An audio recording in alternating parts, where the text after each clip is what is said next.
30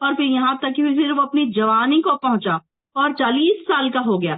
یعنی کہ 40 سال کا انسان کے لیے ذکر کیوں کہا جا رہا ہے کہ جب انسان 40 سال کا ہو جاتا ہے تو میچور ہو جاتا ہے, اس کی عمر پختہ ہو جاتی ہے. مطلب یہ کہ انسان کو اچھی بری ہر چیز سمجھ میں آ جاتی ہے. ایک تو بچپن کا وقت ہوتا ہے, اس میں بچپنا ہوتا ہے, کچھ چیز نہیں سمجھ آتی ہے. جوانی کا وقت ایسا ہوتا ہے کہ انسان کیا کرتا ہے, اپنے آپ کو انجوائمنٹ میں اس میں بزی رکھتا ہے. اور پھر جو 40 سال کا وقفہ ہوتا ہے, جب انسان کو اپنا ریئلائز ہوتا ہے کہ اس نے کیا غلط کیا, کیا کرنا ہے, اس کو کیسے کرنا ہے, ایک سمجھدار انسان بن جاتا ہے اس کو. تو اب وہاں پر جانے کے بعد پھر اس کو یہ سمجھ میں آیا اور اس نے کیا دعا کی کہ اے میرے پروردگار, ربی اوزعنی ان اشکر نعمتک اللتی, انڈر لائن کیجئے, دعا ہے یہ, ربی اوزعنی سے, ربی اوزعنی ان اشکر نعمتک اللتی انعمت علی وعلی والدی وان اعمل صالحا ترضاہ واصلح لی فی ذریتی انی تبت الیک وانی من المسلمین. کہ کیا دعا ہے, اے میرے پروردگار کہ میں تیرے اس احسان کا شکر ادا کروں, تو اے میرے پروردگار مجھے تو توفیق دے کہ میں تیرے اس احسان کا شکر ادا کروں جو تو نے مجھ پر اور میرے والدین پر کیا ہے, اور یہ بھی کہ میں ایسے اچھے عمل کروں جو تجھے پسند ہو, اور میری خاطر میری اولاد کی بھی اصلاح کر دے. یعنی کہ اس میں اپنے والدین کے لیے بھی دعا ہے, اپنے خود کے لیے بھی دعا ہے, اور اپنی اولاد کی اصلاح کی بھی دعا ہے. یعنی کہ اس میں ساری چیزیں آ جا رہی ہیں. اور یہ کہ میں تیرے حضور توبہ کرتی ہوں اور بے شک میں فرما بردار ہوں, انی من المسلمین. اس سے پہلے بھی ہم نے کیا پڑھا تھا کہ انسان اقرار کرتا رہے ہر وقت, انی من المسلمین, کہ میں کیا کروں, میں فرما بردار ہوں, میں آپ کی فرما بردار بننا چاہتی ہوں اللہ تعالیٰ میں. تو اگر ہم فرما بردار رہیں گے تو انشاءاللہ العظیم ہر کام ہمارے اللہ کی رضا کے ساتھ ہی ہوں گے, اس کے خلاف کوئی کام نہیں ہوں گے. تو یہاں پر یہی لوگ ہیں جن کے بہترین اعمال کو ہم قبول کرتے ہیں. سبحان اللہ, کتنے لکی لوگ ہوں گے وہ جن کے اعمال قبول کیے جا رہے ہیں اور ان کی برائیوں سے درگزر کرتے. دیکھیے ہم نے یہ بات 3 بار پڑھ چکے ہیں کہ جو لوگ نیک ہیں, جو لوگ بہترین اعمال کرتے ہیں, تو ان کے جو برائیاں ہیں ان کو درگزر کر دی جاتی ہے. اب دیکھیے آپ ایگزامپل کہ اس کلاس میں اگر ایک بچہ بہت شریر ہے لیکن وہ ٹاپ کرتا ہے, اچھا پڑھتا ہے, سارے ٹیچر اس کو پسند کرتے ہیں, تو اس کی شرارتوں کو کیا کرتے ہیں, تھوڑا نظر انداز بھی کر دیتے ہیں. پھر اگر ایگزام میں وہ اگر کوئی ایک بچہ ایگزام میں بہت اچھا لکھتا ہے پورا پیپر اور ایک چھوٹی موٹی مسٹیک کر دیتا ہے, تو ٹیچر کیا کرتی ہے, اس غلطی کو نظر انداز کر دیتی, اس کے مارکس نہیں کاٹتی. کیوں کہ کیا ہے کہ یہاں پر یہ چیز جو ہے, انسان جب وہ ہوتا ہے کہ نیک ہوتا ہے تو اللہ تعالیٰ پھر, اب دیکھیے کہ کوئی انسان اللہ کے پاس جا رہا ہے, اس کے پاس ڈھیر ساری نیکیاں ہیں, اگر کچھ برائیاں ہیں, کچھ گناہ ہیں جو چھوٹے ہیں, جو گناہ صغیرہ ہیں, تو امید ہے کہ اللہ تعالیٰ ان کو معاف کر دے. لیکن اگر کوئی انسان کے پاس نیکیاں ہی نہیں ہیں, گناہ ہی گناہ ہے, تو آپ سوچیں کہ کیا امید لگائی جا سکتی ہے ایسے انسان کے پاس, کہ ایسے انسان سے. تو یہاں ایسے لوگوں کی بات ہو رہی ہے کہ جو بہت زیادہ نیکیاں کرنے والے, بہترین اعمال ہیں جن کے, تو اور ان کے اعمال قابل قبول بھی ہو گئے, تو ان کی برائیوں سے درگزر کیا جائے گا, اللہ تعالیٰ ان کو درگزر کر دیں گے اور یہ اہل جنت میں شامل ہوں گے. اللہم اجعلنا منہم, اللہ تعالیٰ ہمیں ان لوگوں میں سے شامل کرے. اللہ تعالیٰ جن کے تو اعمال قبول کرنے والا ہے ان میں ہمیں شامل کر لے. اللہ تعالیٰ جن کی برائیوں کو تو درگزر کرنے والا ہے, تو ان کے لسٹ میں ہم کو ڈال دے, اور اللہ اہل جنت میں ہمیں شامل کر لے. فی اصحاب الجنتی وعدہ صدقی, جن سے تو نے سچائی کا وعدہ کیا, اللہ کا وعدہ سچا ہے اور ان سے کیا جاتا ہے جن سے, اور جس شخص نے اپنے والدین سے کہا تف ہو تم پر, وقال لوالدیہ اف لکما, اف کہنا, یعنی کہ اف سے کیا مراد ہے, یعنی کہ غصے میں آ کے اف کہہ دیتے نا ہم کہ ارے کی کیا ہے, ارے ایسے بول دیتے نا ہم اکثر اپنے بڑوں کو کہ کیا, مطلب تھوڑا سا چھڑ کے غصے میں آ کے ایک چھوٹا سا, یہاں پر اف بولتا سب سے چھوٹا لفظ ہے. غصے میں آ کر انسان صرف اف بھی کہہ دے تو اس کو بھی برا سمجھا گیا ہے. لکما کا مطلب کیا ہے, دونوں کو, ماں اور باپ دونوں کو. جس نے اپنے والدین سے کہا تف ہو تم پر, تو تم مجھے اس بات سے ڈراتے ہو کہ میں زندہ کر کے زمین میں سے نکالا جاؤں گا, حالانکہ مجھ سے پہلے بہت سی نسلیں گزر چکی ہیں اور ان میں سے کوئی بھی جی کر نہیں اٹھا. وہ دونوں اللہ کی یاد دہائی کا دے کر